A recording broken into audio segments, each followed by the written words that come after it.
Hi everybody and welcome to Heel Heat. My name is George Coles and this is our WWE show for the week. First off, just to preface a little couple things. Sorry about the show being so late, guys. I've had a very busy week, had some family in from Wisconsin. One of my cousins got married on Tuesday, which is normally the day I would shoot the show. Also, my grandma's 80th birthday was this week, so a whole bunch of stuff. Unfortunately, wasn't able to fit it in till now. Now, if you might have noticed, I'm wearing a Psychopathic Records shirt. Reason being for that is our friends over at the IWX show. Check them out at iwxshow.com. Lovely Laura, Bunkhouse Bob, and the Masked Tweeter. Laura, congratulations on being the new co-host. They interviewed Kevin Gill, and there were some questions. You know, and Laura brought up that I was a juggalo. Just gotta prove you right, Laura. I'm a big fan. Thought it was an excellent interview, guys. Go check it out if you guys enjoy Juggalo Championship Wrestling, or if you don't, or if you're an ICP fan or not. Check out the interview with Kevin Gill. Really informative stuff. I think even if you're not a fan of their music, their wrestling, or anything, the guy gives a hell of an interview, and it's worth listening to either way. But anyway, going back into the Raw show, we had CM Punk coming out, followed by Brad Maddox, which brought out Biggie Langston. Setting up, I thought, was a good match with Punk and Biggie. I'd really like to see them turn Biggie face at some point. I think his work as a face in NXT was fantastic. I think he works well with some of the guys. So I thought some of the best matches I've ever seen Alberto Del Rio in were the matches where he wrestled Biggie Langston earlier this year. And he worked well with CM Punk again. Great match. Punk gets a win. Kind of predictable, but it is what it is. He's kind of the surrogate for Ryback. Similar size, similar weight. Obviously shows that Punk can beat someone of Ryback's skill level and size level. Which means, going into our next match now, we had Fandango versus Kofi Kingston. Kofi picks up the win, seems to be on a roll since coming back. Which bring out the Wyatt family. They do their little thing. Yeah. It is what it is. I don't see where they fit in with Kofi. I think they're kind of blowing the build-up they had with the Wyatt family, would not really have them going in any specific direction. I understand that they're about chaos, but I'd like to have seen them be in a feud by now. I think it's been a month or 2 months, maybe 3 months even, since they've been there. So I'd like to see them have got into a feud, even if it's a lower level feud by now. Now our next match is Jinder Mahal and Heath Slater of 3MB versus the debuting Los Matadors. We had Diego and Fernando, formerly Primo and Epico, with their mini bull, El Tapatio, I think they was. If I'm wrong, tell me. But I thought it was entertaining. I think that they have enough in-ring talent, and this is something I talked with Laura, again from the IWX show, about, was that the one thing that Epico and Primo were missing was they didn't have the charisma of big-time stars. So this gives them that charisma. I think they could go pretty far with this. I think they would have been better served if they had some kind of luchador mask instead of the Aldo Montoya style mask, but it didn't hinder it for me. I thought it was goofy. It harkened back to the 90s, but they played it well. And that's the main part. If you can play your gimmick well, no matter how goofy it is, it'll get over. Look at Goldust. Now, next, coming off of that, we had Triple H and Stephanie inviting the Rhodes family out. They hash out talk of their differences. Sets up Cody and Dustin will wrestle against Seth Rollins and Roman Reigns from the Shield at the Battleground pay-per-view. If they win, they both get a job. If they don't, they're fired, and so is their dad, fired from his NXT job. They leave the ring. The Shield attacks the two younger Rhodeses. Hey, I have a sneaky suspicion that one of the two younger Rhodes family members are going to turn on this match. I just see it. Either Cody turns, becomes heel again, or Dustin turns because he's desperate to have a job, and Triple H made him a side offer. Just my opinion. And, you know, my opinion's obviously not the truth, but in our next match we do have R-Truth. That was a nice little segue. R-Truth versus Curtis Axel. R-Truth wins, continuing the WWE's obsession with their mid-card champions losing on television. You're never going to gain traction with a guy like Curtis Axel if he's losing non-title matches. The fans remember the losses, or even when he beats R-Truth in the title match, if he does, it's not going to seem as special because Truth has already beat him. I mean, if you want the belts to mean something, book them like they mean something. Just my opinion. Now, coming off of that, we had a match in the Divas division. Brie Bella versus Alicia Fox. I thought it was actually pretty decent for Brie Bella, who you guys know I've been critical on both the Bellas. I don't think they're that great wrestlers. Alicia Fox, I think, is a little bit underrated in what she could do ring-wise. I think she helped carry Brie to a pretty good match on this. It wasn't one where I was bored out of my mind and ready to change the channel, so that always makes up good. Now next we had a segment where the Big Show finally seems to have cracked and under the pressure. It became a running theme through the night. Eventually he punches a hole through a Triple H poster for his DVD. She plugged there and through the wall. But seemingly Big Show's cracked under the pressure and is now going to try and get revenge on Triple H. We'll see where it goes. Big Show and Triple H, two guys that have awesome theme songs, which brings us in to our question of the week from last week. You liked how I worked that one. What is your favorite current theme song? Now, we got some answers from friends of ours. The first from Handsome Pat Fannin. The way Dolph Ziggler's theme works so damn well with his character, I love it. I agree, Dolph's got a good one. The next is from Cacti88. Kofi Kingston has the best entrance music. I think it fit a little bit more when they were still booking him as a Jamaican, but it's a good song. It worked, like I said, worked a little better with him as a Jamaican. James King, the Wyatt family has the best entrance. Totally agree with the packaging and everything and all. The song does fit him extremely well. Closure Damas also put, Curtis Axel's theme has a great mix of old and new school elements.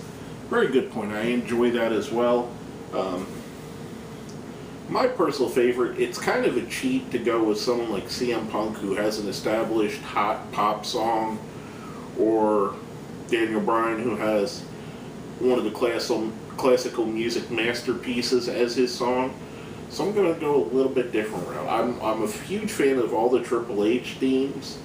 The King of Kings is my personal favorite of all his themes. I think Triple H's theme is the best one in professional wrestling right now. Followed closely second by The Shield, if you want to say someone that's a more, current wrestler. I like the whole beginning with the Sierra Hotel, India, Echo, Lima, Delta, and then just the theme music. It gets to me. I enjoy it personally.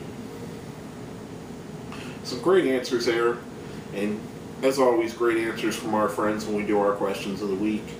Now, coming off of that, our question of the week for this week, there's been a lot of hype and a lot of promotion with the Ultimate Warrior being in WWE 2K14 the game. Also rumored to be one of the guys going into the Hall of Fame next year at WrestleMania time. Simple question. What do you guys think of the Warrior? Do you like him? Do you not like him? Do you hate him? Do you not care? Let us know your opinion. Hit us up on our Facebook, hit us up on Twitter, put it down where? Down in the comments. Now, coming off of that, we had a surprisingly good match, in my opinion. Zack Ryder versus Alberto Del Rio. I did not think that these two guys' style was going to mesh well at all. I think Ryder and Del Rio work decently. Del Rio gets the win, obviously. It's really a shame that someone that connects with the crowd as good as Zack Ryder doesn't get a better push than he does. I mean, he might not be everybody's cup of tea, but he should at least be getting the same kind of push that Santino gets. Just my opinion. Next, we had a segment with Ryback and Paul Heyman. Heyman was going to propose to him. Rumor is that they did that propose angle as a shock values for people, and they put it to coincide with the halftime of Monday Night Football, so people might change and stick with wrestling. Heyman proposes that Ryback become the next Paul Heyman guy, brings out CM Punk, who feigns a leg injury jumping over the barricade, lulls them into a sense of security, and then starts whacking the crap out of them with a kendo stick. CM Punk's kind of turned into the Sandman with the kendo stick stuff, in my opinion, but I understand it works well.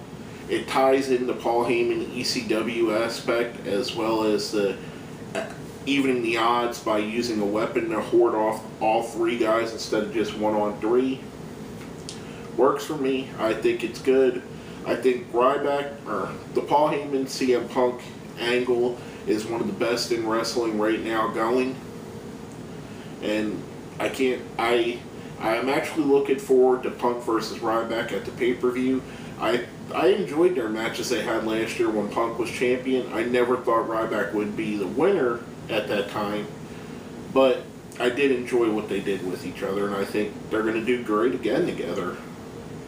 Now, speaking of some guys that always seem to be paired against each other and always seem to do well against each other, we had The Shield with Dolph Ziggler and the Usos. I almost called him Heath Slater. Always seems like Ziggler and the Usos, or some combination of those guys with other guys, is going up against The Shield. However, I don't mind because it works well. The only thing that bothers me is when they get to pay-per-view time, they give us basically the same matches. We'll get Ziggler versus Ambrose and the Usos versus Rollins and Reigns, which once you see it on TV 5, 6, 7 times, it doesn't make you want to buy it on the pay-per-view. Just my opinion. But again, every time they get together, good matches. Shield picks up the win. I like that they're starting to give Shield more wins again. They kind of took them away from the unforeseen dominance that they had up until the point where they started losing a little bit. I liked it a little. I liked it. It works. Like I said, you put these guys together, it's always going to work for me.